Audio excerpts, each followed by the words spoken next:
Hello, everyone, and welcome to your daily dose of Daredevil. I am your host, Kurt Schmidt, and joining me tonight is Ryan Fraseri of Talking Snicked. Say Hello. hello, Ryan. I'll beat you to it. What up? Hey, Hey, Kurt, what? what's up? Not much, man. How have you been? I have been good. I have been good. It was touch and go there for a while with the whole job thing, but now that I'm on solid ground again, things are good, man. Things are looking up. I had a great time reading these comics. I'm excited to be here. That's awesome. That's great. Yeah, that's great to hear. That's our audience doesn't know any of that stuff, and why they don't need to. It's Yeah. You're back. We're back. We're smiling. We're happy. It was a beautiful summer evening. At least it is by me. It looks like it's summer evening. I don't know where you're coming from because it's like bright as it's daylight over there. Yeah, we got a little Hell's Kitchen action going on. That's nice. What other you mentioned like you good reading the Daredevils. What else have you been reading lately? Anything good? Yes. I've been listening to the Uncanny X cast as one Of course. does. Yeah. I'm up to I was listening to like 176. I think was is the one that I'm on right now, and that was an episode that they recorded and released that all the way back in like 2015, 2016, somewhere around there.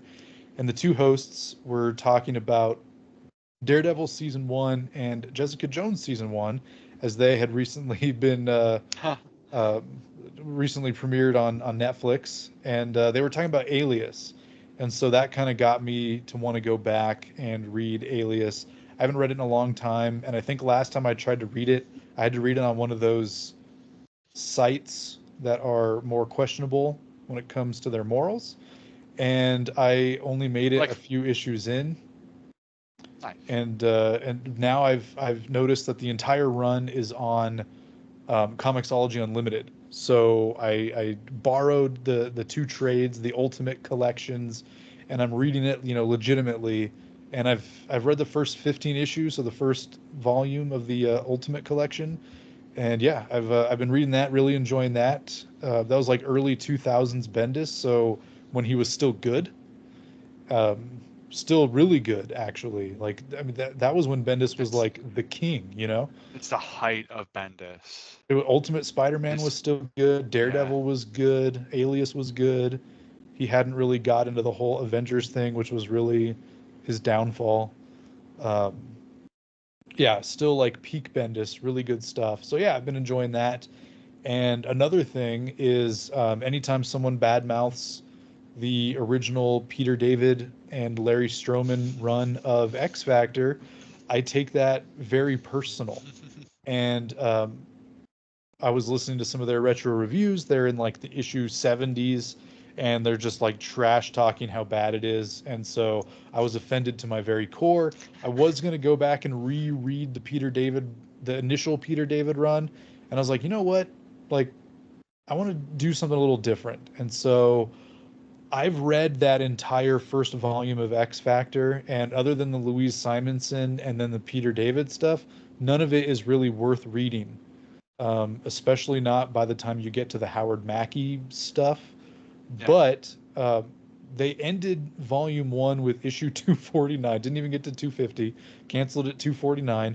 But they followed up with like a second series that follows, because they kill off Havoc at the end, but then you realize they don't actually kill him off. His body or his consciousness or his mind is somehow transported to an alternate universe, and he goes into that universe's Havoc's body because that Havoc dies. So they kind of kill him off in 616. This other Havoc dies. He goes into that Havoc's body, and we get like a 25 issue or a 35 issue series called Mutant X. And it's like peak mid, it's like so late 90s, it's ridiculous. And it's one that I always wanted to read and never have, because every time I would read like critiques of it or reviews of it, it was like, steer clear of this, it's garbage. So I've never actually read it. And this time I was like, to hell with it. I freaking love Havoc. I'm gonna read this series. So I'm like 5 issues into Mutant X right now, and I'm digging it. I'm really liking it. Nice, nice. That's all on the Marvel Unlimited. Yeah, Mutant X is on Marvel Unlimited. I'm reading it there. I'm not gonna. I wouldn't buy it. Like if it was a trade, like I'm not gonna buy it. There's no way. Like it's included in my subscription. I'm already paying the monthly, access fee. I got to read something, so I'll read that. Like if I was at the bookstore or a comic shop and they had that trade on the, I'm not gonna buy it. Yeah, Maybe for like $1. yeah, yeah, for sure. That's funny. That's my my reading outside of Daredevil has been like heavily influenced by what I'm listening to as well. Like I've been reading a lot of Savage Dragon. Nice. I've been reading that, and that's like influenced from like Comics Kayfabe, the uh, YouTube channel that I don't know what they're I don't know how you would describe them now if they're all in reruns now, but but like that like their love for Eric Larson and stuff like really pushed me to like revisit it, and then I've been just like hooked onto it. I have all the issues through, we've talked about it through Humble Bundle. Hmm. So I have them all digitally, like everything from issue one till like a year ago or whatever, all digital. And it's cool.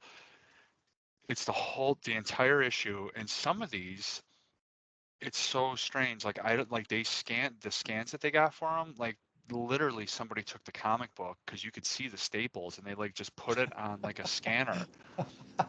It's I don't know like how like some of them they're like digital files or whatever, and then others it's like you literally see the staple. That is So awesome. yeah, I don't know, but it's like literally cover to cover. You get everything. You get all the letter. The letters pages are crazy long and stuff. I don't read them. I'll flip through them. You see a lot of the same names and stuff. Um, but they're fun. I don't. There's so many characters. I don't really get like I'm lost in a lot of stuff, even though I'm reading it. But it's like I get the main part, I think, and it's fun. It's a lot of fun. It's a lot of action. There's he like I think he like loves big boobs, and so do I. So like Right, it's yeah. fun. There's a lot of like lopsided women in his comics, and I'm fine with that. Uh, and then I'm reading a lot of GI Joe. I don't know, like I it's the strangest thing. Like I don't know how for no rhyme or reason I'll listen to random stuff. I got onto a GI Joe podcast and I got super into I like the host. They got a good dynamic. So I just started listening and they talk and it's so much excitement about GI Joe stuff that like I started reading the comics and like it doesn't hurt that they're like new again now it's Skybound. So I've been reading all of the new stuff.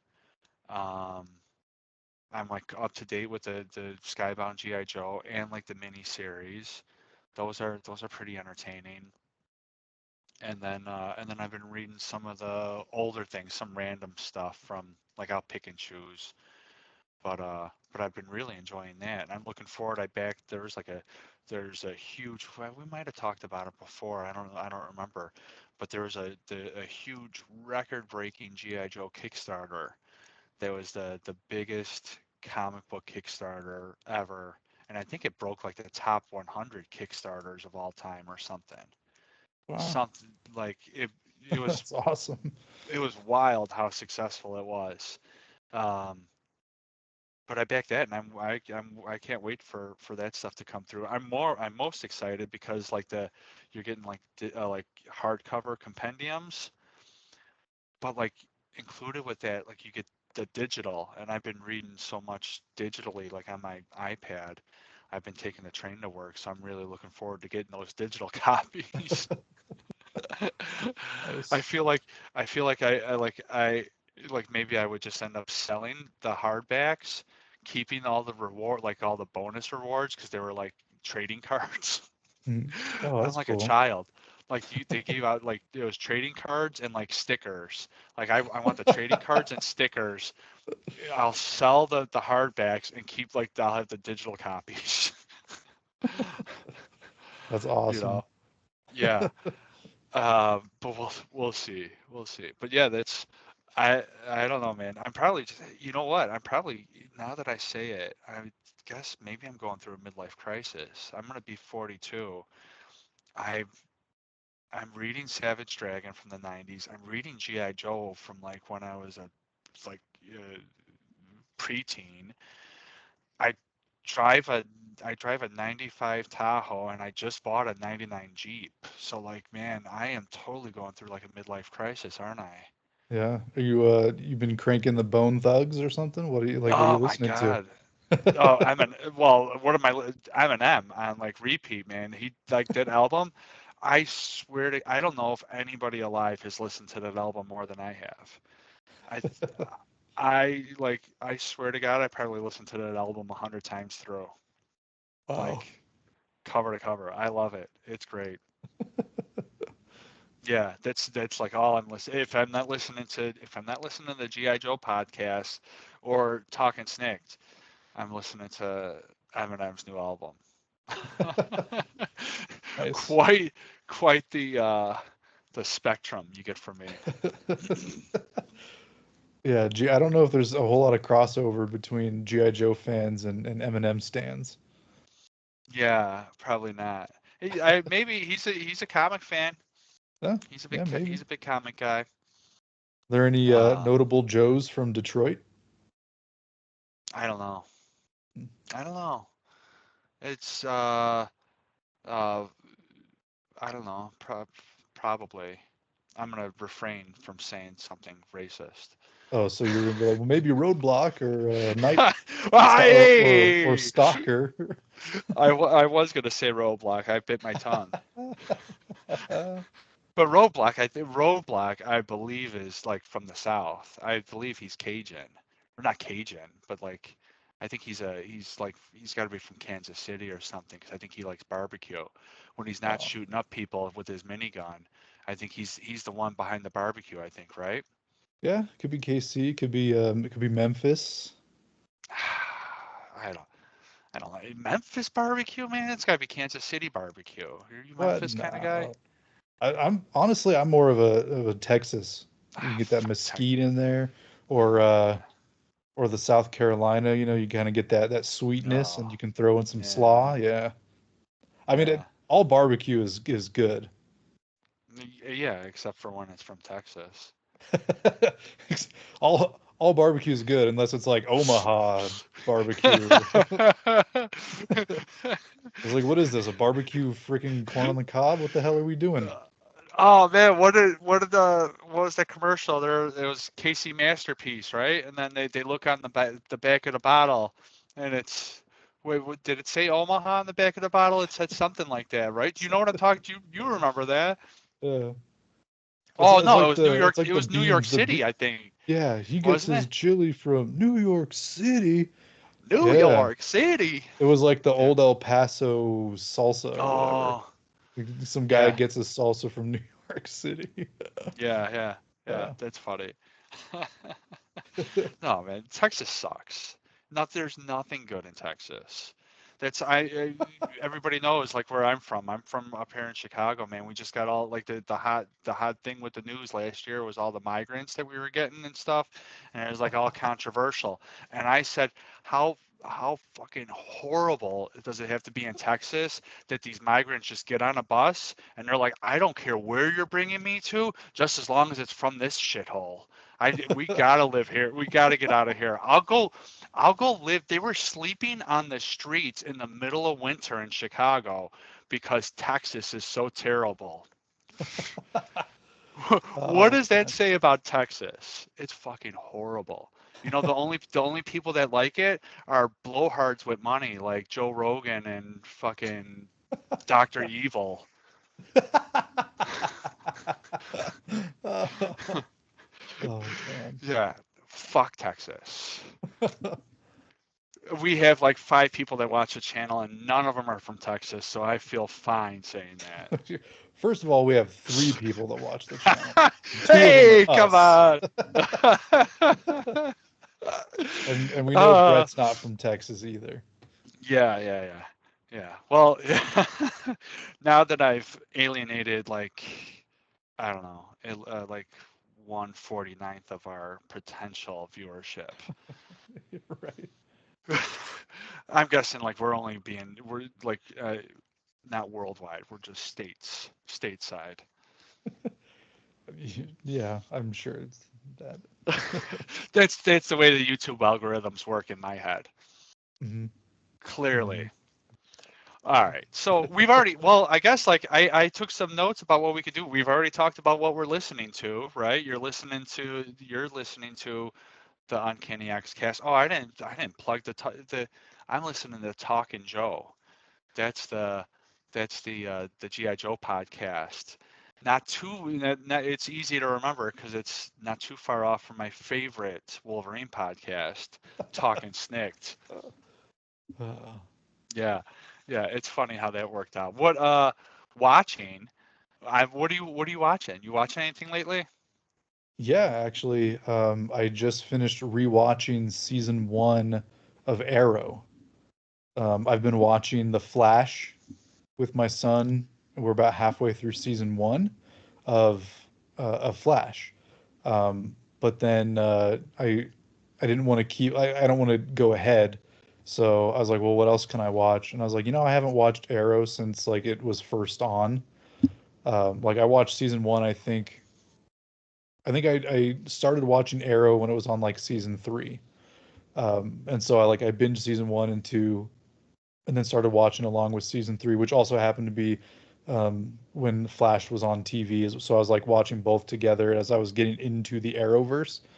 But like now that I've been watching Flash with my son, I'm like, ooh, I'm kind of into. I kind of want to go back through these. I have no interest in watching like Supergirl or Batwoman or Black Lightning or anything like that. Man, Um, Supergirl was good. I liked the first like 3 or 4 seasons, and then I felt kind of like the the what is it, the xenophobic Yeah, white guy anti-feminist dude was the bad guy, and I was yeah, like, I I feel like I'm being attacked here. Like yeah, they've looked at my yeah. voting records and they're making me the bad guy of the show, even though I liked the first 3 seasons.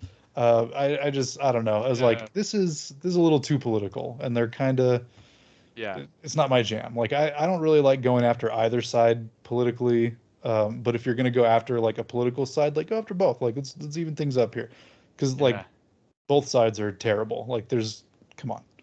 And so I stopped watching Supergirl, um, and no plans yeah, to go back.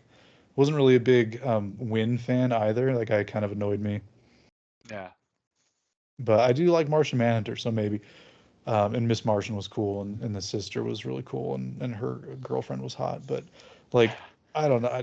I just recently rewatched season 1 of Arrow, and then I've been making my way through a few movies that my son was interested in watching. Like we watched all the Apes movies because the newest one, Kingdom of the Planet of the Apes, is on like Hulu and Disney Plus now. So um, I was watching the trailer for that once, and my kids were in the room, and they're like, "Ooh, what's this?" I'm like, "It's Planet of the Apes." And we ended up rewatching like the reboot trilogy, with Rise and Dawn and War, and we all 3 of us just loved them. And so I watched, Kingdom of the Planet of the Apes, and then my son is interested in seeing like the Alien franchise because he saw the trailer for Romulus and thought that looked cool. So like I watched Alien and watching Aliens to be like, make sure that they're appropriate. He's in high school now, so we're yeah, kind of at the point where it's like, all right, he's kind of old enough we can start easing him into some of the like more adult content. He's been continuously showing us that he's responsible and all that and mature. So we're like, all right, like yeah, we can start easing you in. And Alien and Aliens, I think the first two are excellent. And he those are like on the top of his like bucket list of movies to watch. Like I think Logan's at the top of his list, but I don't think he's quite there yet. But yeah. So I watched Alien. I think he's gonna try to watch that, and then I'll be watching Aliens just to make sure. And then he's also going through. I've been like, we finally got all of our season 3 stuff for Marvel United, the Marvel United multiverse. Like we got all of our stuff at the beginning of August for that. So we've been making our way through there, playing some games as like Daredevil and the Defenders versus they added Purple Man as a villain. So we've been playing against Purple Man and Kingpin and Bullseye and stuff, and that really got him interested. He's he's kind of at that age now where like if it's not dark and gritty, then he doesn't think it's cool.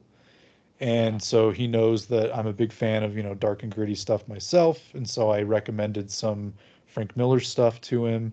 And he kind of landed on Frank Miller's Daredevil stuff. So he's making his way right now through Man Without Fear. And then he'll jump into the actual Frank Miller run of Daredevil and then finish it off with Born Again from when Miller came back for those, what, 7, 8 issues, however long it was. So he's been pretty excited to get into that. For a while, he was actually reading Alan Moore's Swamp Thing. He read like the first volume of that, um, and really liked that. But then he kind of realized that there's not really any other Alan Moore. Like he can't read Watchmen yet. Like it's a little off. That Yeah. one's kind of still off limits. Um, and Sin City's kind of I'm not. I know that you're like, hey, 10-year-old, read this, and I'm like, 14-year-old, hell no. Um, so the Frank Miller Daredevil stuff was kind of like that sweet spot, I think, to ease him into the world of like adult comics. Um, so That's yeah. funny. When I remember when my oldest, when she started high school as a freshman, she was she's a real good swimmer. She's gonna swim varsity as a freshman, and I like the kids are relatively sheltered. At least I like I've eased up on stuff as of late, but um, like she wasn't exposed to much. But I thought like, holy shit, she's gonna walk into a locker room like with a bunch of 18-year-old girls. Like, okay, well, I don't want her to be complete. Like, I'm not gonna talk to her about anything or sit down and watch. Like, I don't know. I gave her at the time she was reading a lot of comics. I gave her Saga to read. Mm. I'm like, Hmm. here you go. This, you'll hear some stuff. You'll see some stuff in this. Like, we don't have to talk about it. It's really freaking good. She flew through I got like the 3 hardcovers. She flew through it in like a week. And like now she graduated from high school. They haven't even come out with the 4th hardcover. Like she came out, she read all of them, and she's like wants more. And then like finally they came back to making them, and I told her like, oh, they're making them again. She's like, great, can you get me the next one? I'm like, oh, well, they're single issues. Like you were reading like whatever it was, 20 issues at a pop. And I'm like, it's gonna take like 2 or 3 years. And she's like, are you serious? I don't have that Yeah, kind of time. yeah, yeah. Like I told like I'll subscribe. You can get I'll get you the singles. And she's like, no, let me know when the hardcover comes out. I'm like, okay, all right, yeah, it'll be a few more years. But uh, but that was like, all right, you're in high school. Here you go. You could have this. And then like I asked her a little bit, like, what'd you think of this? And then she's like she'd like get all flushed, and I'm like, okay, like all right, you've read the comic, you actually read it all. Like, we don't have to talk about it. Yeah. Yeah, I the other day when I was in the car with my high schooler, I played him my favorite song from a band called Ailstorm, which is a pirate metal band. Okay. Um, I'll send you a link to the song Yeah. on YouTube. Yeah, kind of like the first time I've been like, hey, I'm cool with you listening to this song that has bad words in it over and over. Like the whole chorus is just bad Yeah. words. Um, but yeah, I mean, like, it's he goes to public school now. He decided for high school he's doing the brick and mortar thing. He he's gonna hear worse than what he Yeah. hears in these movies and stuff at school anyway. Yeah. Like if Yep. he hasn't already. Like I mean, as a kid, like I was had a mouth like a sailor when I was in kindergarten, dropping f-bombs in the Yeah. playground. So I mean, like, I'm sure he's heard all of this stuff before, and it's just a matter of like we didn't necessarily want him to like I don't know, like thinking that it was just like regular and normal and like that's how you should talk because that's how everyone talks. I definitely think he's at the maturity level where he knows like it's not considered proper to be cussing all the time, you know. Yeah. But like he's gonna hear this stuff. He's gonna start seeing this stuff. So I'm trying to ease him Yeah. into it, you know. Yeah, and I give my kid, he's 12 now. Like he was 11 when I gave him Sin City, not 10. But like Oh, my bad. he read it and he liked it a lot. Um, but Yeah, not sorry. yeah, but not so much so that like he's not banging down my door asking for more. He picks up Dogman still. Like he reads Dogman. He'll reread that like 3, 4 times over. He's reading those a lot more than he's reading Sin City. Or I gave him like we saw the Deadpool movies. I I let him watch 1 and 2 so that they could watch Deadpool and Wolverine. Um, because like how like as big as Deadpool Wolverine is, how like everybody's seeing it. Like I don't want to hold you back. I think I don't know. I know we watched the second one. I'm pretty sure we watched the first one too. But I gave him the Deadpool. I got a Deadpool omnibus. I think he read maybe a couple. It was Deadpool Cable. Mm, Um, yeah. and I think he read a couple issues of that, but then like not interested. But he reads Dogman. Mm. He reads Dogman. He was reading his David Goggins book. I, he's varied in his reading and watching and listening. Yeah. I wonder if he'd be interested in like be able to read like Bone because it definitely is more cartoony. Um, but yeah. I've I've tried giving him Bone. My other daughter, the middle one, she read Bone. She loved Bone. She read she read Invincible, loved Invincible. She thought like Invincible was like the best thing she ever read. She's read a lot of stuff. He's like very like spot. The only thing he reads consistently is like Dogman, Huh. and that I can think of. Like he'll read some other stuff, but like reads it, puts it down. Like doesn't really grab him. Mm. But whatever. As long as he gives things a try. So yeah. What uh, watch Deadpool Wolverine. You Yeah. watched it? What do you Yes. think? It was great, dude. Uh, it was great. I don't know, man. Like it exceeded my expectations. It was awesome. Um, I was, I'll be honest, like as much as I was looking forward to it, I was probably equally as apprehensive about it Mhm. because it's like, oh, this is, how they're gonna pull Daredevil into the MCU and all that. And like I guess spoilers. Sure. Here like a month later. Yeah, yeah. Um, so spoilers, people.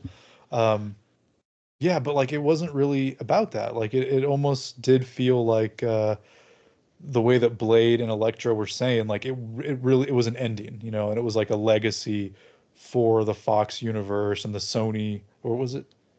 No, I don't even It, remember who did Blade. Like New Dimension, new, New Line new era, Cinema, new era. something The like Hat that. Company, New New, yeah, Line. the Hat guys were out there. Yeah, like New Line Cinema or something like that. One of Yeah, those yeah, independent ones that I think eventually like rolled into Fox anyway. Um, yeah, dude, it was great. I loved all the cameos and like Easter eggs to the Fox universe because I unabashedly love those movies, man. Like yeah, the Fox, the Tom Jane Punisher and like the Ben Affleck Daredevil and not yeah. the Jennifer Garner Elektra, but like the Blade movies and like the two crappy Fantastic Four movies and like all the X-Men movies. Like, The three crappy Fantastic Four movies. no, we're not the Josh Trank. That's not even a thing. That one doesn't. That wasn't even Fantastic Four. I don't know what that was, but Yeah. Um, did anyone even see that movie other than like the movie critics that had to go see it? Like, I don't know anyone that I've watched willingly. I've watched Oh I've my watched. God. I've watched that. I'll watch that again before I watch the Justice League movie. Well, it depends on which cut. Zack Snyder's I Justice League or the I own or Zack. Justice League. I own Zack Snyder's Justice League. I can't bring myself to watch any of those DC What? crappy It's movies. Kurt, it's only 4 hours long, dude. You've got plenty of time to watch it. Yeah, Zack yeah, Snyder's maybe. Justice League was an achievement, okay? Yeah, yeah. That's what I hear. I don't know. I don't think I'm ever gonna. I don't see myself ever having the time to watch it. That's that's fair. It's definitely not one of those like, oh well, I'll just watch it real quick before bed. No, Yeah, this is a commitment that yeah. you were I making. I'll watch Deadpool Wolverine twice over before I go to put that in. Well, yeah, I mean Wolverine's in it, the greatest comic book Yeah. character of all time, Yes. the Yeah. X-Man, as according to Yeah. Deadpool. Yeah. Yeah. Right. Uh, yeah. That movie's awesome. It's that's the only way you could have the TVA in something and it be good still. And like, yeah, that's the only way possible. And that's like the only negative thing I would have to say about the movie is it had the TVA involved. Yeah, the MCU, dude. Yeah. I'm just I not there anymore, man. I just don't care about the MCU. let's let's talk nothing but good things. Okay. I loved my one of my favorite parts, man, like unexpectedly was Cassandra Nova.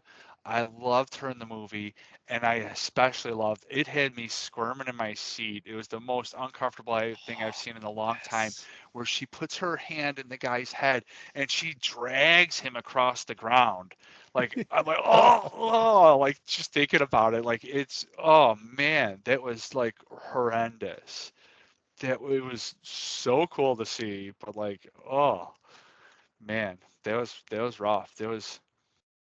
She was good. Yeah, she was great, great villain.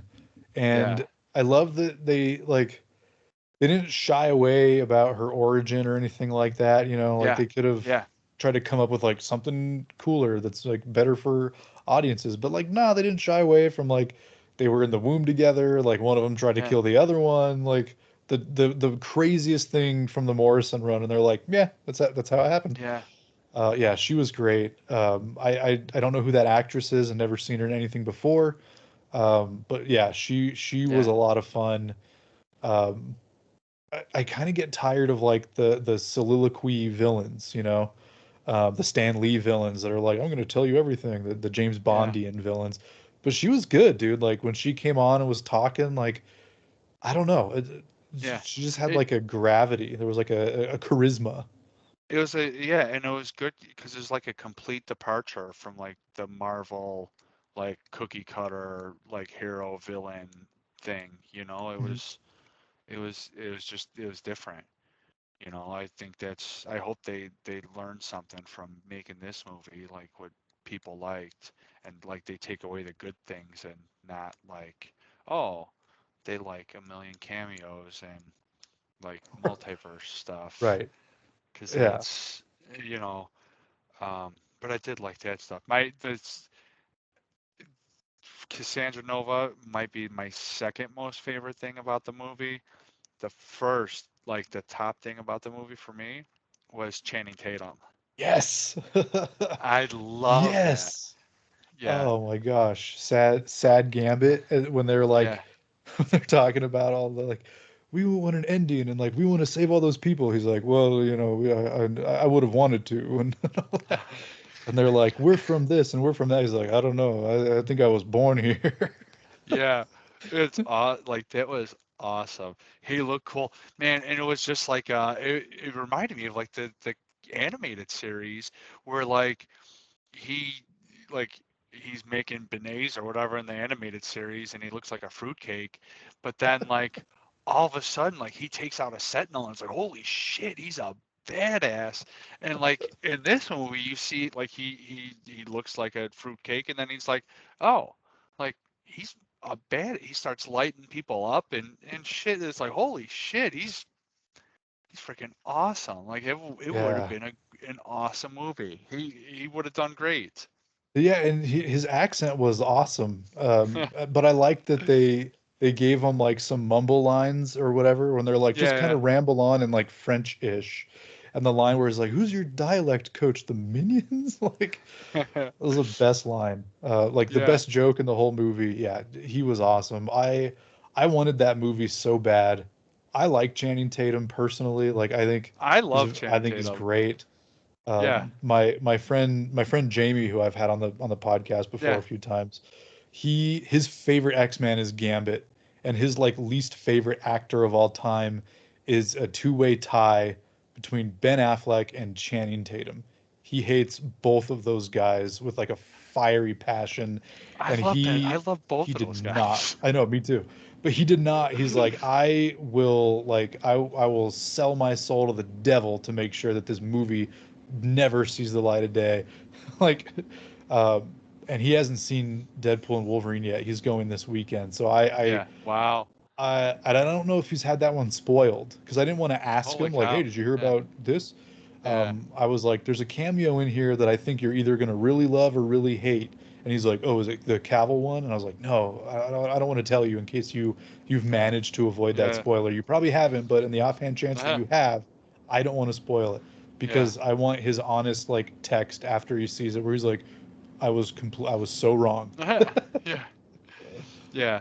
I think I fell in love with Channing Tatum when he was the bitch at the end of This Is the End.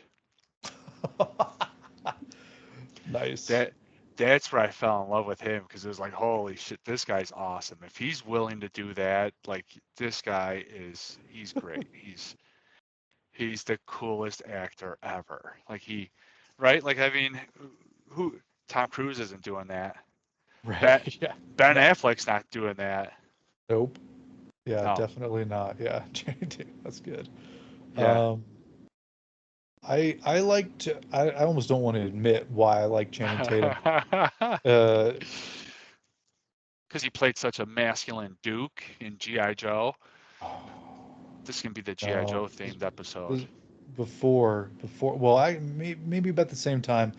Um, my wife and I, when we first got Netflix, the first movie we watched was like Paranormal Activity, which like I don't do good with possession stuff. Like that freaks me out. Yeah. She did not do good. We had a really bad night that night, which is hilarious because like I watched it again and like Yeah. didn't even like I was like, why did this scare me? This doesn't make any. This is the dumbest movie I've ever seen.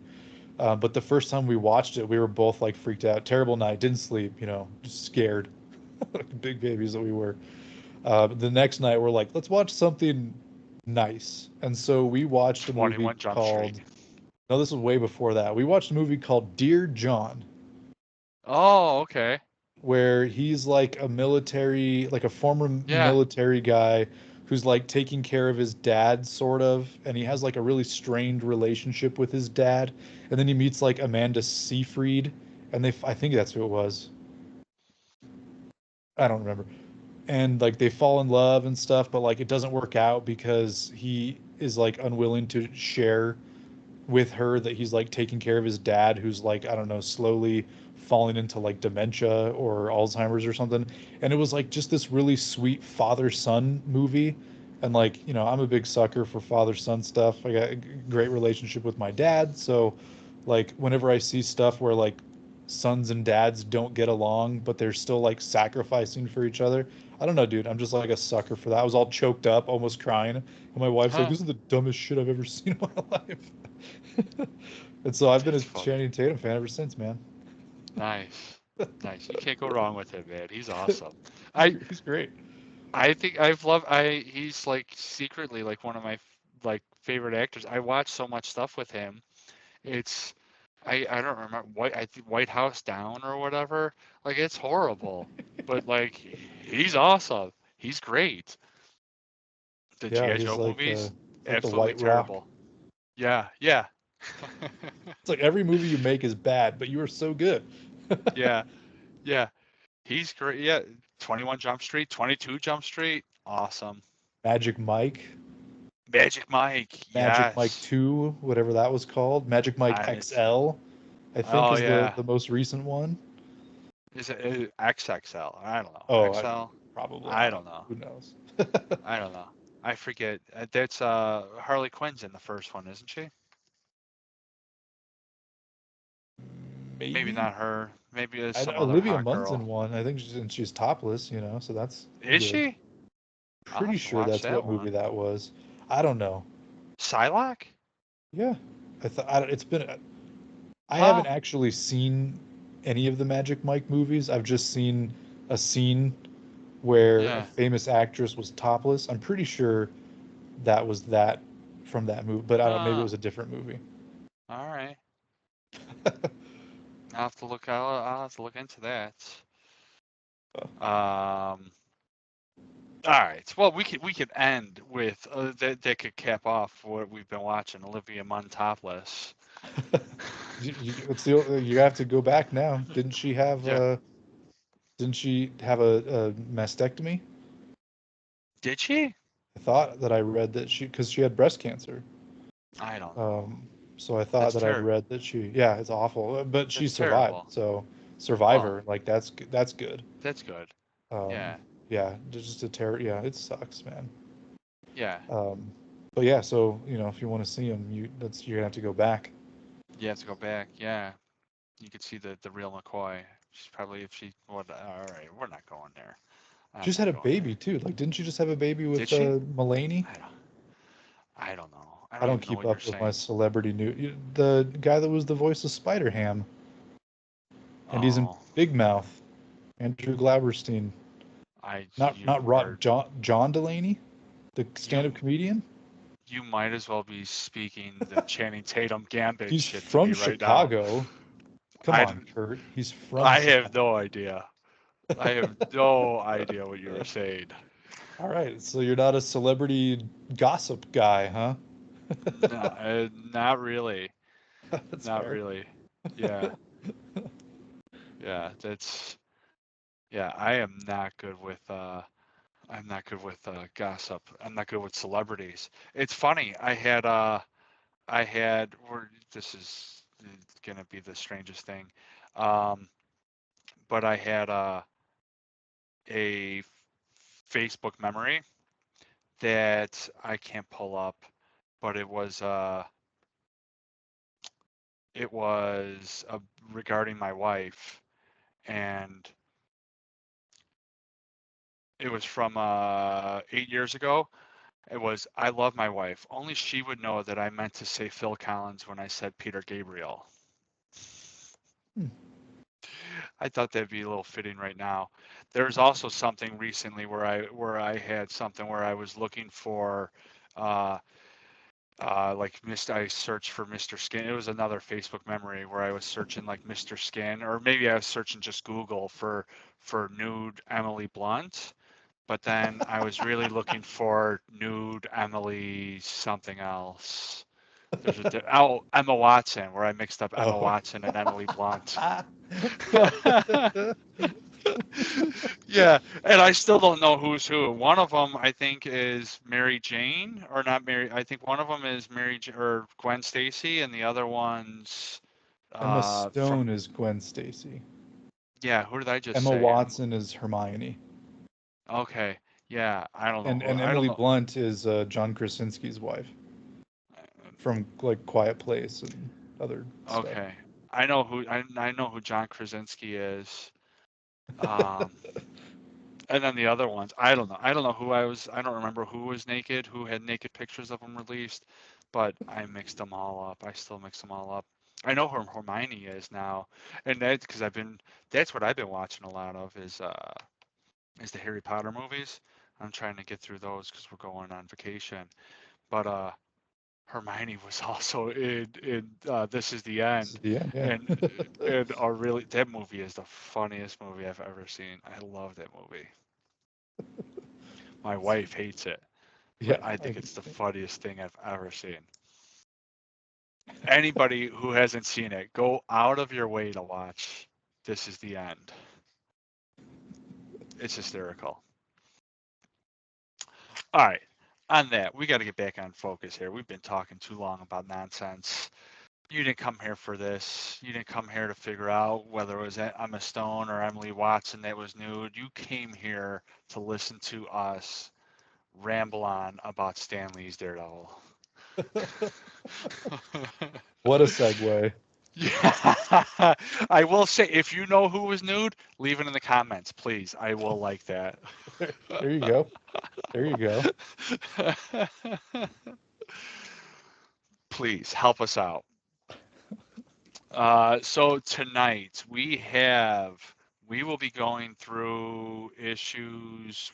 I don't know where we're starting. I think we're starting with issue 16, 17. 17, and we are going through issue 24.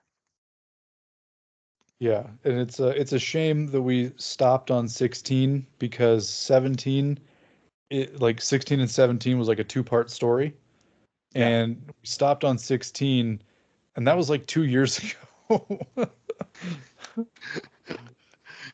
yeah, So I was reading yeah. my notes, and I didn't remember what happened in issue 16.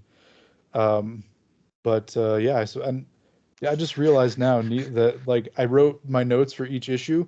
I didn't wrote like obviously they're all written by Stanley, but I didn't write who the artist was for any of these.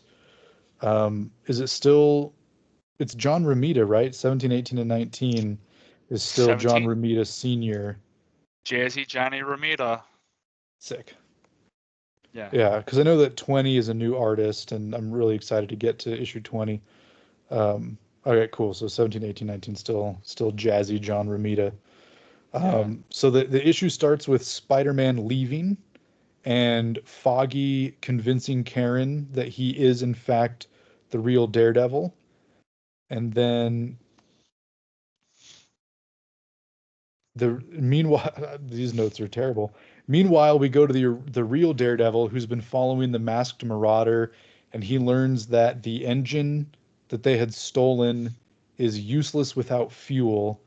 So then Daredevil goes to the Daily Bugle and he convinces J. Jonah Jameson to broadcast that fact that the engine is useless without fuel and that they can find fuel at a certain place in order to set a trap for the masked marauder and his goons.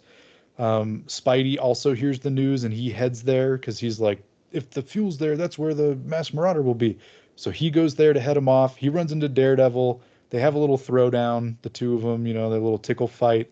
The masked marauder shows up in a blimp because like what a better getaway vehicle is there than the world's slowest moving airborne, the easiest thing to shoot down that you can possibly be in, a giant frickin' blimp. But when the mass marauder finally arrives, Spidey and Daredevil are able to pull their heads out of their asses.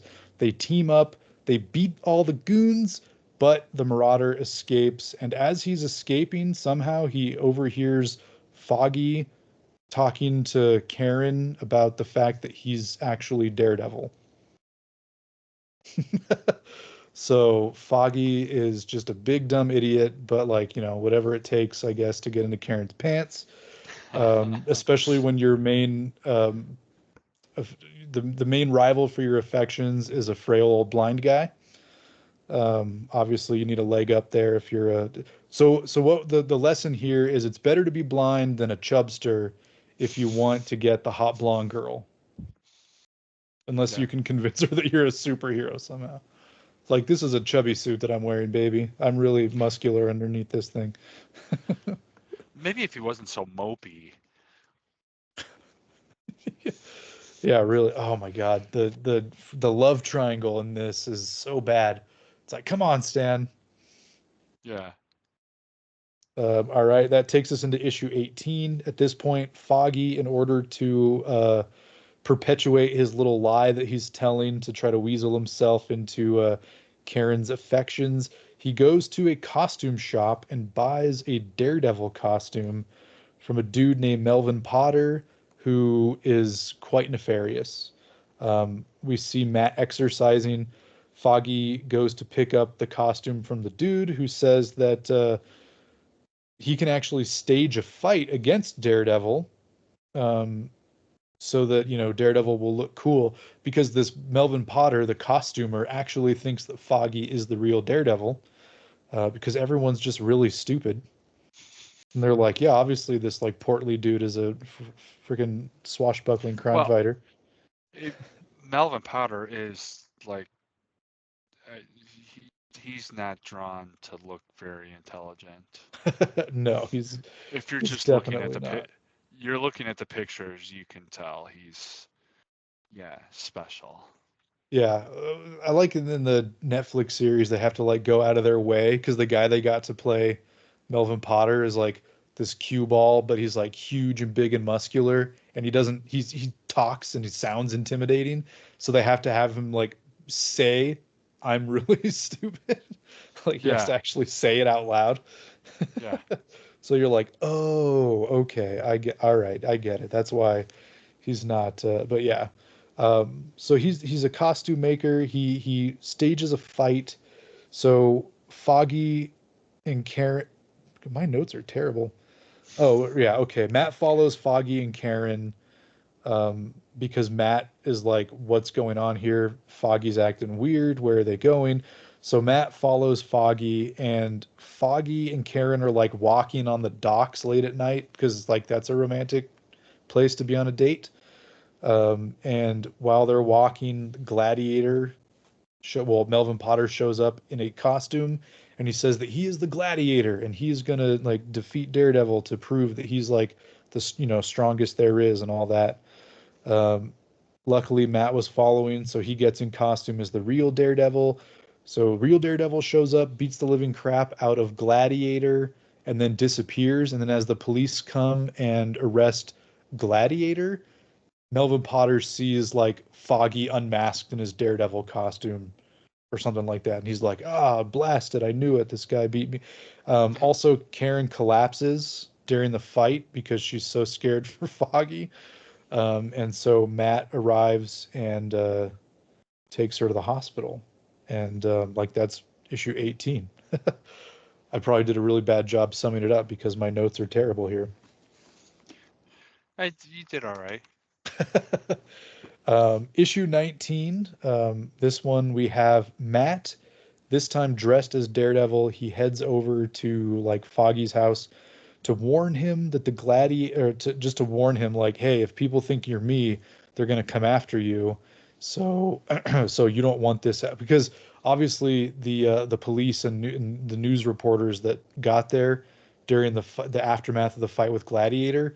So like Foggy's been outed in the press as Daredevil at this point. So Daredevil shows up and he's like, look, this isn't going to be good for you, but I'll protect you as I can. Meanwhile, we check in with Melvin Potter, who's being like sentenced by the judge, and he's broken out by a bunch of goons that are like pretending to be reporters. They shoot a bunch of tear gas.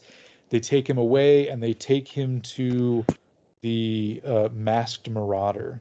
And we learn that it was the masked marauder is who broke Gladiator out of jail. And masked marauder's like, I want you to be my number two in command. And Gladiator's like, hell no, I'm stronger than you. I'm in charge. They have a little they measure each other's dicks. Um, Meanwhile, some goons arrive to kill Foggy. Daredevil shows up again. He stops them, and then Foggy actually has a moment here. So as Daredevil's fighting these goons, one of the goons actually gets like the drop on Daredevil, and he's about to shoot Daredevil in the back, and Foggy like knocks him cold. And I was like, yeah, Foggy, finally. 19 issues and you're finally doing something worthwhile. Yeah, so I like that. I said Foggy has a moment, but now everyone knows. Oh, now everyone knows Foggy isn't Daredevil. So the love triangle continues. So at this point, Karen comes home and finds out that, Foggy's not Daredevil because Daredevil's fighting the goons, and like Daredevil's literally there telling Foggy that he's a dingus. Um, and yeah, so the love triangle continues, and that's pretty much it for issue 19. Um, and then issue 20 And I'm very excited to get to this issue, and then of course the issues that you're going to cover, because for the next like 80 issues, this guy is now going to be the series artist. I think he only misses like one or two issues over the next 80 issues. So I've been really excited to get to this era of Daredevil, because from what I understand, it's the best of the Stan Lee era, and then it continues being pretty good until and then after he leaves, then it kind of goes downhill until we get to Frank Miller. But from what I understand is like as far as like Silver Age goes, this era that we're about to enter, like it starts to get really good. And I feel like I see that already just from this issue, because this is probably my favorite artwork in a Daredevil issue since issue one with Bill Everett. Yeah, the artwork, the first page you could see, it's like it's a world of it. The last page of John Romita, and flip the page. I'm looking through Masterworks, so you Nice. could flip through, and it's a world. It looks like it's different generations. It's wild. Like the Ramita stuff is good and clean. Like the Karen's beautiful. You Mhm. know, but it's like you could tell he was like a romance artist. It's just Yeah. the way it is. But Gene Colan, like he is dynamic. Yeah. Like it's Yes. Like you could tell that Gene Colan was a superhero artist at this. I think he was the artist yeah, on like or Iron Man, um, the Invincible Iron Man. Like up to yeah, this point, I don't know if maybe, I'm yeah. assuming that at this point Iron Man was no longer in like what was it, Tales to Astonish or whatever, and he was in I his would own ongoing series by this point. I would Uh, think, yeah, yeah. I We're would think almost two so. years in. Yeah, we're in like 66 or something like that already. So um, Yeah, yeah, but that's yeah, where he came from. He was on Iron Man, and so he comes over to Daredevil, and yeah, like the way that he draws goons, the way that he draws bystanders, the way that he draws the action, and I'm a big John Romita fan, John Romita Sr. I yeah, think his Spider-Man run is the stuff of legends, but he's still early in his superhero career while he's drawing the Daredevil. And he kind of yeah, cuts his teeth on Daredevil before moving to Spider-Man. And it even once he gets to Spider-Man, it takes a while before he really starts to develop like that keen eye that you associate with like later, like once you get closer to like the hundreds and the early hundreds, like yeah, that's when he's really shining. He wasn't quite there yet with his dare. Like I think this Daredevil has been my favorite Daredevil since Bill Everett until Gene Colan gets here, and then it's like, yeah, oh, this stuff is really good. yeah. Um, The page layout and everything. There's so many words. It's like mhm. so much with the Ramita, and then you get to Gene, and it's man, like you flip between them. It's literally looks different generations. Yeah, and reading the issues with the first few that I've read with Gene Colan, like you wouldn't even realize that it was Stanley writing it, Yeah. because it's a completely, the way that he writes these stories with Gene Colan drawing them is completely different than he wrote the stories Yes. up to this point. The first 19 Oh yeah. issues, completely different writing style. Yeah. It's Yeah. it's almost like a modern comic where there's Yeah. barely any narration. It's all dialogue, and it's like it's very snappy, very quick dialogue. So the characters don't like wax on and on and on like they do in the earlier stuff. Yeah. I was just gonna say that. Like it looks like a modern comic without like with the lack of narration and stuff. There's it's so crazy. Like there's like a month separating these two. Like Yeah. it's a world of a difference. hmm Yeah, and Yeah. I have to say, like, when Stan's not wasting our time with his ridiculous narration crap, he's a really good writer. Like I've enjoyed the issue that I'm going to cover, and then the four that you're going to do, or five or whatever. They were really good issues to read. Like I Yeah. enjoyed reading them more than I've enjoyed any of the Daredevil stuff we've read so far. And we've had some good stuff. Like we had Yeah. Owl, we had Stiltman, we had Purple Man. Of course, issue one The with Matador. uh, the Matador, perhaps the greatest Silver Age villain of all of Marvel. Um, yeah, we've had some great stuff, but they're still a slog to read. Like, despite the fact that there's some cool Yeah. characters in there, it's still a slog to read. These issues that we're getting into now are like they were fun to read, exciting to read. Easy. No, I was gonna say maybe even more exciting to read than like early Claremont, but I don't think it was quite there. Um, but like it's good stuff. Like I'm really jazzed to be in this new era. So let's jump in. Issue 20. We have it even says like, sorry guys, John Romita had to fill in on a Spider-Man issue, and so we have Gentleman Gene filling in. And luckily it worked out for everyone because Romita gets to Spider-Man and it gets amazing. In the meantime, we have Gene Colan coming onto Daredevil, and it's about to be elevated in ways that it has never been before. It starts off Daredevil's arriving at the offices of Nelson and Murdoch. There's some goons in there waiting for Matt Murdock, and he's like, "Oh crap!" He beats him up and leaves. Um, then he goes home, and now it's like the same goons are waiting at his house. So this time he's like, "Well, they're here for Matt Murdock. If I show up as Daredevil, it's going to be weird. I'll go in as Matt Murdock and see what the hell they want." So he goes in, and they're like, "Hey, listen, we have to kidnap you." And he's like, "Well, all right, well, I have to pretend to be a blind guy, so I'll go, I'll play along." And he goes with them. They put him in like a private plane, fly him all the way out to this island. And on the island, there's like a castle, and the castle is in the shape of an owl.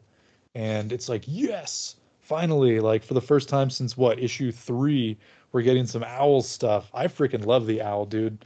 Yeah. Um, and the way Gene Colan draws him is so good. Hmm. So good. There's like so much personality in the way that he draws the owl. I freaking love it. Even better than Yeah. was it Wally Wood Yeah. or Steve Orlando maybe did issue 3? I don't remember. I think Wally Wood came in with what, 7 with Yeah, the I think Namor so. fight because he like his first issue was like the first red costume, I think. Right? Is that Yeah. I could be I wrong. think that might have been the second issue. Okay. But All yeah, right. So right then there. so either way, he came in with like 6 or 7. So like the first Yeah. appearance of the owl would have been Wally Wood then with issue 2. Or no, I'm sorry, Steve Yeah. Orlando. Yeah. Um, yeah, and then so either way, it turns out the owl needs a lawyer for a trial that he's going to do. The judge that sentenced him to prison, he is now going to try him for having the nerve to sentence the owl to prison. And so he brings Matt Murdock in. It's this whole big farce. I love that Matt tricks him, and he's like, "Well, if I'm the defense attorney, I take this very seriously. I'm going to need to find a witness." And they're like, "Be our guest. Go find a witness on the island." And he's like, "But I'm blind. I can't possibly." They're like, "Sucks to be you. Get lost." So he goes out there, puts his Daredevil costume in, immediately walks back inside, and he's like, "Haha! Good thing Matt gave me the signal." I freaking love it, dude. And they're like, "Oh shucks, that darn blind idiot." Um, and then yeah, he starts fighting the goons.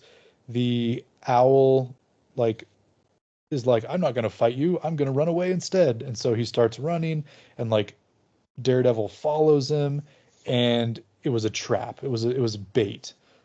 He ran away to I think it was yeah, he runs away to like this corridor, and Matt he tricks Daredevil by dropping a bird cage on him, and Daredevil's like, "Damn it! Like it's the freaking owl. I should have known he was going to do that. He did this last time. Like this is his move. He puts you in a bird cage."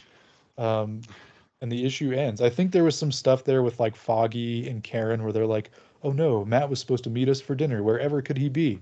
But like, whatever, who cares? Um, Yeah. just get to the action, the owl stuff. Yeah, this was a fun issue, man. Like I love the owl. He's so ridiculously over the top, stupid, and Yeah. lovably awesome at the same time. Yeah. Yeah, the Owl's great. He's one of my favorites. He's really good in the Daredevil series too. Yeah, I yeah. I I wish love that him. I wish that they would have let him be the owl. Yeah. I always thought like he died off screen, so I always thought like he was primed to make a return. Yeah, didn't Um, like spoiler alert, but like didn't Kingpin drop him down like a mine shaft or like an elevator shaft? Or yeah, something like come that. on, the owl can Yeah, fly. He can yeah. glide, so he ain't dead. I was waiting for that. Maybe we'll see it. So issue 21, written by Stan Lee, pencils Gene Colan, inks by Frank, Dick, and Bill, letters by Artie Simic. Simic. Um, we pick up right where we left off with Dee Dee in the bird cage. The owl pulls the cage over a bottomless pit, then drops the floor out from under our Crimson Crusader. Daredevil, expecting such an action, hangs on for dear life. The owl, however, had planned for such an event, and with the click of a button turns the cage red hot. Daredevil's only way out is to reach for his billy club and glide down the rope holding the cage. The owl knows his time is up, so he runs and orders his goons on Daredevil.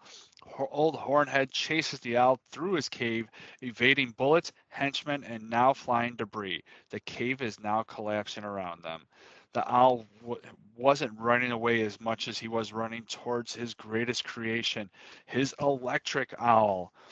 DD is now fighting the owl and his robot owl when a volcano erupts.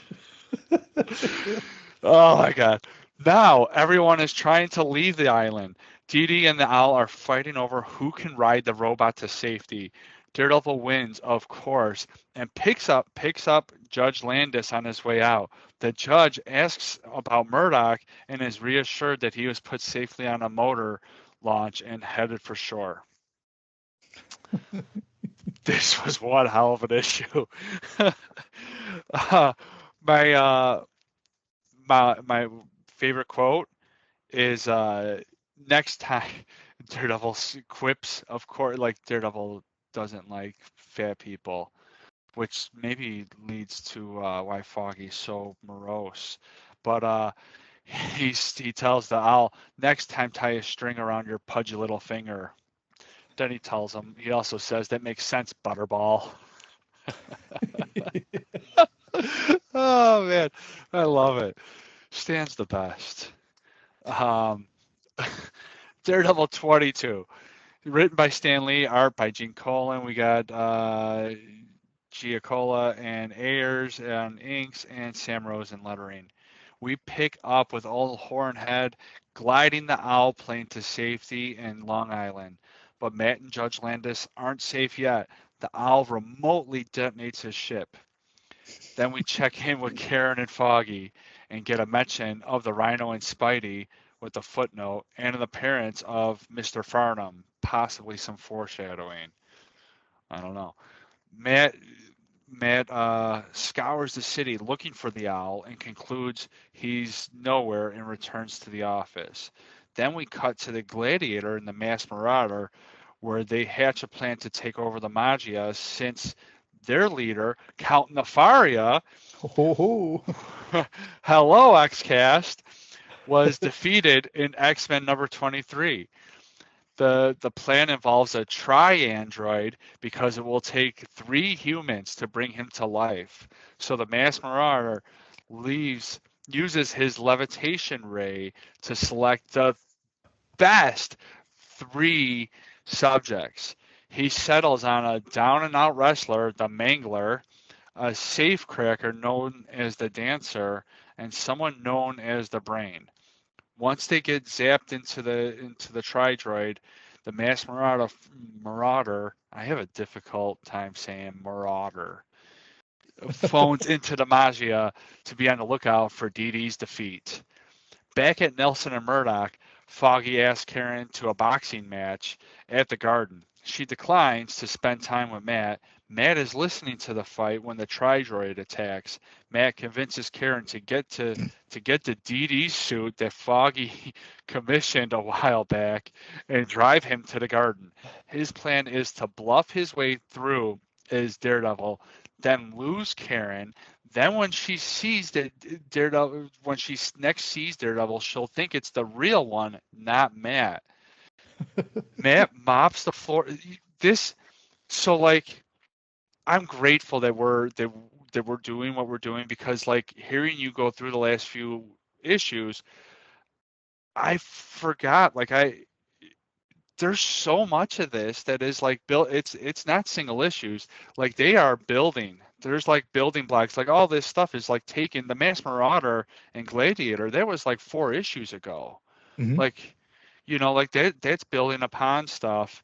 The the other stuff, like the costume was like maybe 5 issues ago or three, whatever. Like it's all building. Yeah. And this stuff, all this craziness is building towards the next couple issues where we see where I'm not going to ruin it. Like you got to come back because this is some crazy ass shit, and like it's why I love Matt. Why like I love Matt, man. He's so humanly perfect. Uh, so where did, what craziness did I leave off on? Matt Matt mops the floor with the tri-droid, which why wouldn't he? He's basically fighting a down and out wrestler. And Karen finds Foggy in the crowd. The masked marauder sees this and recognizes Foggy and makes note that Foggy and the girl Dee Dee arrived with and says even though he can't hear them, there must be a connection between all three. Then over the loudspeaker, we hear surrender or Foggy and Karen will die. So a couple things about this one, right? They're foreshadowing that Mr. Farnham guy. I'm assuming that's the masked marauder at this point. Like that, Yeah, I guess we'll find out soon. Um, I think one of the later, like in once we get to like the mid 20s, I saw like one of the covers is like the masked marauder's identity is revealed, and just the way that Foggy was talking about him, where he's like, I guarantee that guy has never done a criminal thing in his whole life. yeah, And I'm like, okay, so he's the bad guy then. yeah, Um, he's the yeah. he's, There's something there, right? plus he knows like every time he sees him, he knows Foggy and all that. Like Yeah, it can't just be because the one news report, It's got to yeah, be more to it than that. Also, how did the goons have the keys to get into the office, If it yeah. was because Farnham is their landlord. So there's that too. So I'm thinking that Farnham is the masked marauder. And the other thing, his levitation ray wasn't a levitation ray at all. It was sucking him through light bulbs and then Oh my teleporting him through light. Like, there was no levitation. this is like reading these and taking notes is like where I decided like, all right, so these episodes of ours aren't, I mean, it's already going to be a couple hours long. If we went into like as much as we did the first few, like we would never end. Like, yeah, it's absolutely ridiculous. I wanted to go into the three people that he picked so bad, like he and even Stan, I think Stan had the same approach or Gene because like the first person, like the boxer guy, like you get a little bit you get like 3 or 4 panels or whatever of his history. Then the second person, you get like one less, and then the last guy, it's like one panel. There's one panel and that was it. Yeah, Yeah. it's just like, oh shit, like we can't give these guys that much space. Yeah, no, unnecessary. All right, Yeah. that was just the two things I had for this issue. So keep Yeah. going. All right. So, issue number 23, December. Stan Lee, Colan, Giacola, and Sam Rosen. After defeating the Tri-Man, Daredevil is faced with an ultimatum: surrender or Foggy and Karen die. The Masked Marauder decides to use his levitation machine to bring the Tri-Man back, and Daredevil hitches a ride. Expecting this, the Masked Marauder has him inserted into one of his personality stealing tubes. But Dee Dee quickly senses its weakness and breaks free. He decides to break open another one of the tubes that held the dancer, and Masked Marauder offers him $1,000 to beat Daredevil. A fight ensues, and Daredevil throws the dancer into the tubes, holding the Mangler and the brain. Now Gladiator joins the fray, and we get a 4-page battle that ends when the Masked Marauder gets a call from the Maggia telling him to use his levitation machine to send Daredevil and the Gladiator to the $1 million movie set they're holed up in so that they could watch the fight in person. Daredevil and the Gladiator get transported to a big coliseum like from ancient times, and the Gladiator recognizes most of the Maggia bigwigs in the stands. They continue to fight, and Daredevil hits Gladiator into a lion cage, and one of the Gladiator's saw blade discs cuts through the bars, releasing the lion. The The lion goes for Gladiator, and Daredevil informs us that luckily they usually use older, less agile lions in movies, and he is able to fend him off with a director's chair and back him into the cage where Daredevil just swings the door back closed. The Gladiator refuses to fight someone who just saved his life. The Magia tell the Mass Marauder they wouldn't even want him for their mascot. And the Magia want nothing to do with the want nothing to do with him. The lion taming DD and release him deep into, or they release him free into the deep heart of Europe. And they offer Gladiator a job too. It's these it's wild to like reading these notes. This is number 24. This is a long one. January. Lee, Colan, Frank Giacola, and Sam Rosen. After defeating the Gladiator, the DD finds himself alone and unarmed in a hostile nation somewhere in Europe when he runs into a band of 6 guerrilla soldiers. One wants to search him for valuables. The other says he's wearing a skin-tight costume. He has nothing valuable. He beats them up and finds a jet and steals it to go to England, where he reasons he could easily return to the States. Stan tells us how DD can fly by feeling the vibration of the needles, and his natural radar takes over. He is in Britain, wears the coat of the pilot he stole the plane from, and buys a newspaper. The front page headline reads, Khazar turns savage once more. Then we get a flashback of DD's encounter with Khazar and Khazar's relationship with the Plunderer, like way back, callback. Daredevil is convinced of Khazar's innocence, so he figures he could use a friend and heads over to Castle Khazar. On arrival, he finds a crowd and the police/military. He tries to swing. He tries to What does he try to do? But He swings.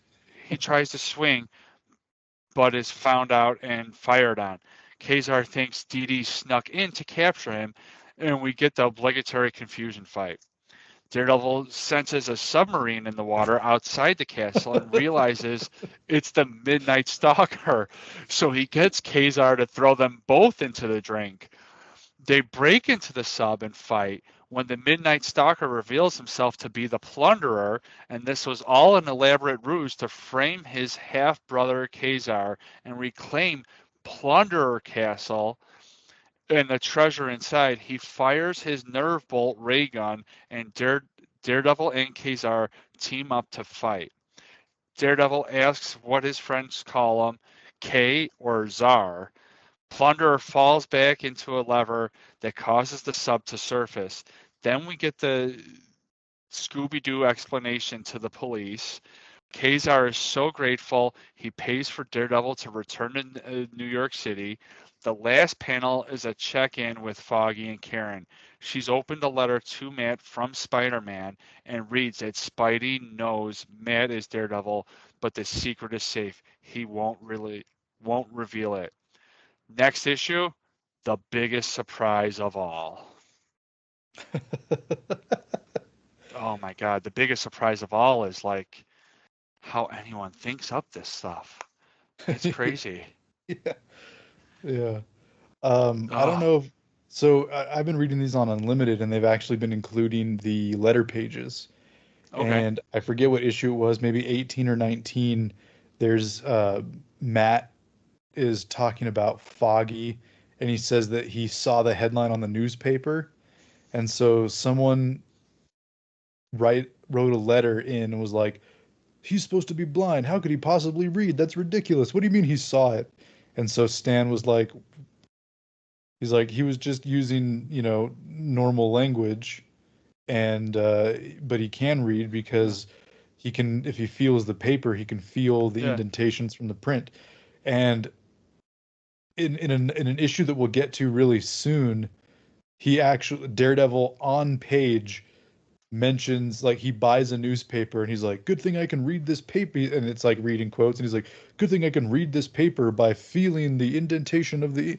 So Stan was like, all right, jackass, like, in case you don't read my letter response in the letter page, I'll put it in the freaking comic Yeah. for you, okay, mister. um, and then there was That's another funny. letter that was written by a dude, and he was like, I really love these issues. John Romita's artwork is so good. And I'm really excited. And Gene Colan's been amazing as well. You guys are doing such a great book.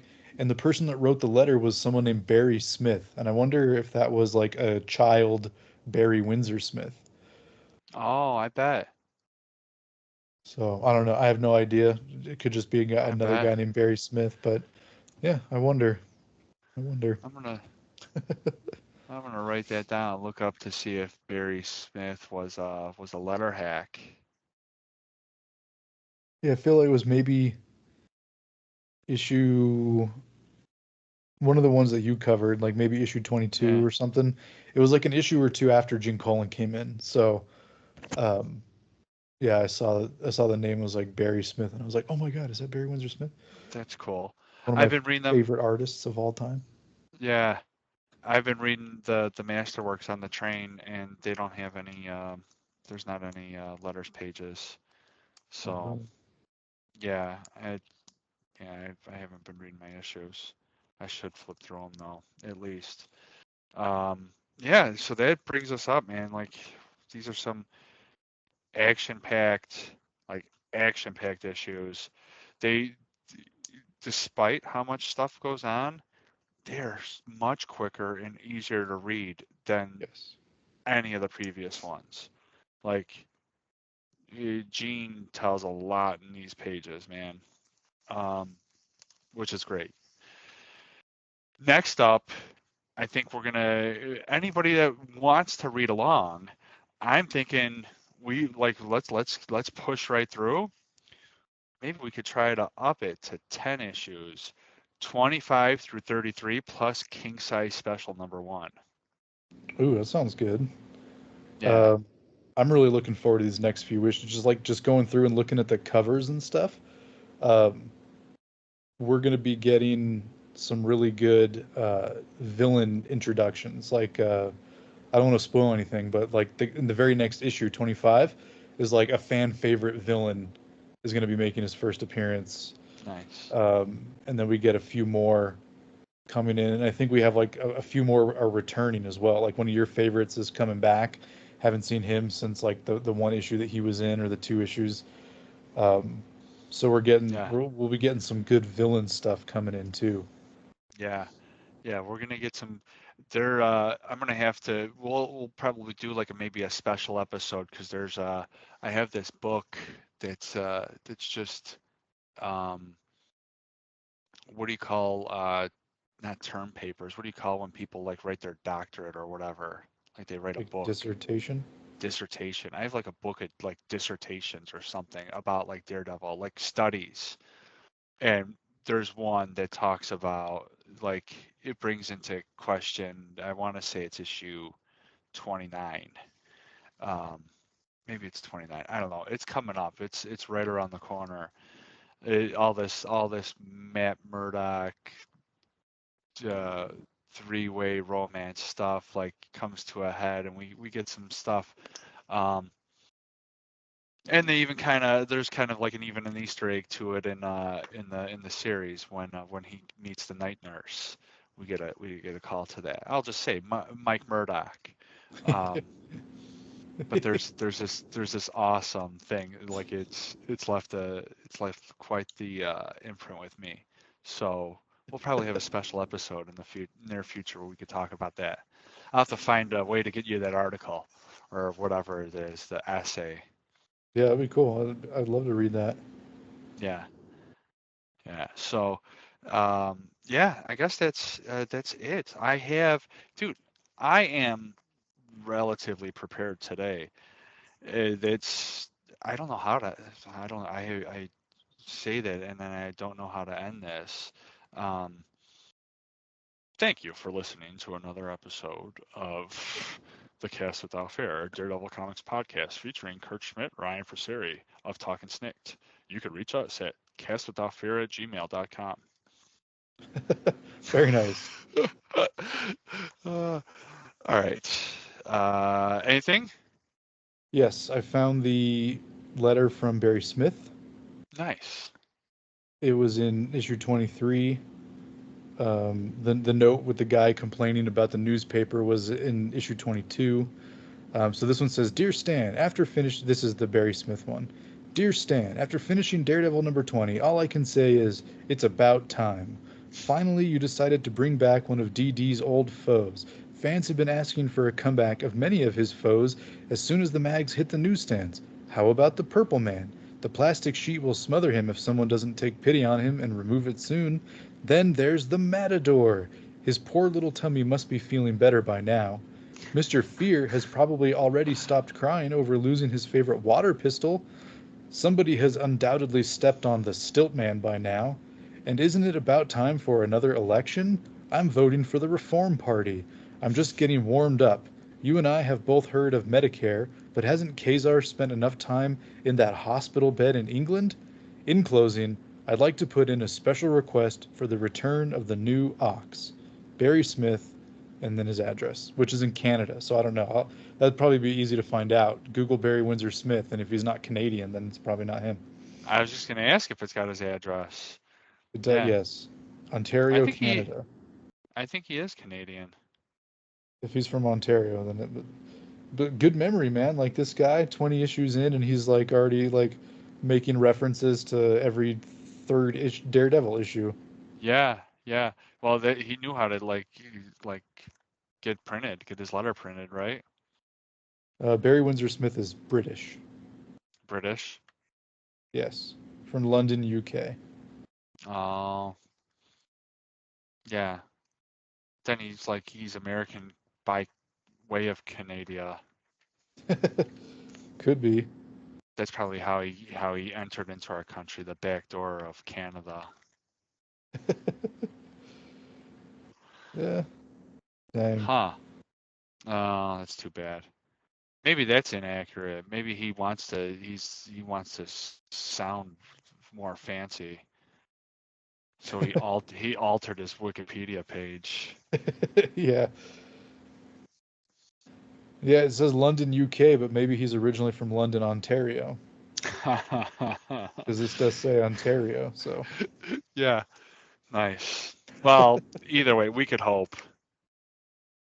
Yeah, either way, it's cool. Yeah, Yeah. I've been reading some of the letters. There's one lady in here who's really thirsty for Matt.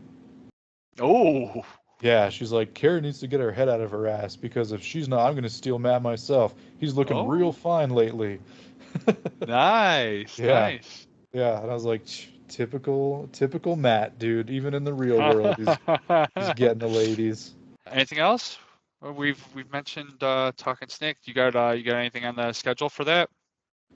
No, but now that my personal schedule is kind of solidifying again, then I should be able to get back to doing stuff. I did release was it this Wednesday? Last Wednesday? I don't remember what day it was. It was either the 21st or the 14th. I had released an episode that I did with my dad. I had my dad back on as a guest host, and we covered Savage Avengers from 2019, Volume 1, because my favorite character is Wolverine. My dad's favorite comic book character of all time is Conan the Barbarian. And for a while, Marvel reacquired a license to Conan, and they put him on a team called the Savage Avengers, which starred Wolverine. So it was a meeting of minds. It was like the best of both worlds. So Uh, we're going to be working our way through that series. We just both read Volume 2, so we'll be covering that one pretty soon. So look for that to be coming out. I'm calling it Talkin' Savage. So you'll know that that's a Savage Avengers episode. I also, before all this stuff with my job happened, I was planning on doing like a month long kind of exploration of Bone Claw Wolverine adventures. So, big time adventures when Wolverine had his bone claws, because he had them for like 6 years in the Yeah. comics. Everyone's kind of equates that with like Savage Wolverine or Feral Wolverine, and it's not quite the same. Like he had his bone claws for a long time and was normal. Uh, he didn't go feral until much later because of some outside crap. So I kind of wanted to cover some of those famous bone claw Wolverine battles and events and things. So I had read a few issues and covered some battles. So I'll be looking to get some episodes recorded for that, and then yeah, at some point get back to releasing the old podcast episodes on YouTube, and hopefully figuring out how I can get my video series started there to do like Wolverine 101 for the people that are just Nice. now discovering Wolverine, um, thanks to like Deadpool and Wolverine and stuff, even though character's been around Yeah. for 50 years as of this year. You got to start somewhere. Yep. And they 50 years of stuff to catch up to, so I'd like to Nice. take them by the hand and help them find all the good stuff. Nice. All right. On that perverted note. Come on. Perverted note, Laura was looking pretty fine in Deadpool Wolverine. Yeah, yes. Yeah. I personally, I I probably stray a little bit closer to Jennifer Garner. I, li- I like It's fair. I like Jennifer Garner. She's looking pretty good. Uh, but that is a talk for off the airwaves, my friend. If you wanted to end it on a perverted note, I was like, there it is. There it is. X-23 is looking fine. X20. Yeah, she sure was. Uh, all right, dude. Is nice as always. We'll get back to here real soon, I think. Yeah, I think so. Really excited to get into this new era of Daredevil. Yeah, cool. We'll catch you. Talk to you later. Deuces.